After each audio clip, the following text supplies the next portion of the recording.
Modern-day police are equipped with high-power firearms, state-of-the-art body armor, and military-style vehicles. With so many tools in their arsenal, victims of police brutality wonder why officers feel they need to resort to deadly force.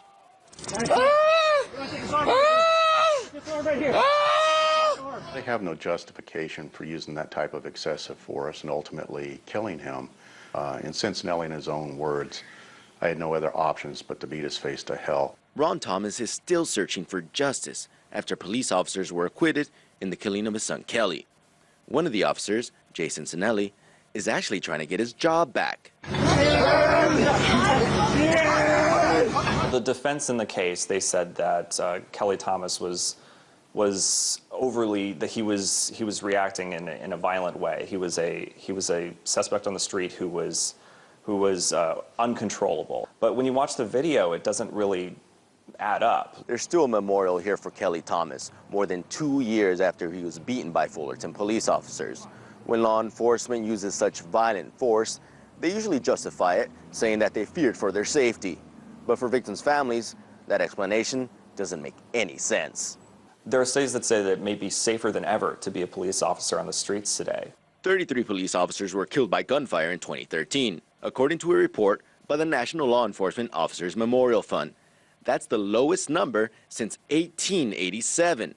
In 2012, the FBI recorded 410 justifiable homicides by law enforcement. That only includes deaths where a felon was involved. For some reason or other, the police officers always found all they have to do is say, I feared for my life, or I feared for the life of somebody in the public, and they're exonerated. Jean Thaxton is fighting to keep police officers accountable after the shooting death of her son, Michael Naida. The married father of 4 was mistaken for a robbery suspect, and a Downey, California police officer shot him in the back with a machine gun.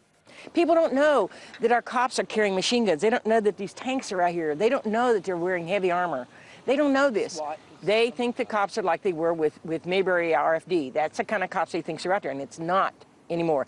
Across the U.S., prosecutors are many times reluctant to go after abusive police officers, even when there's video evidence.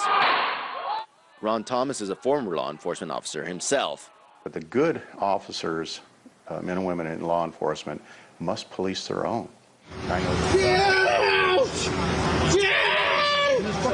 God help me! God help me, God! Help me! Please, yeah! This particular group of officers responded this way because they've never been held in check. They're too protected by the Peace Officer Bill of Rights. They're not held accountable. They can do whatever they want. And Kelly's case ultimately proves that. The Law Enforcement Bill of Rights has shielded abusive police from laws they are paid to enforce.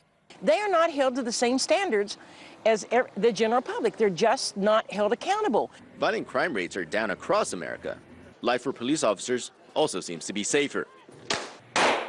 But as cases of police abuse continue to stay high, people like Jean Thaxton and Ron Thomas will continue to fight for transparency and justice. In Fullerton, California, Ramon Galindo, RT.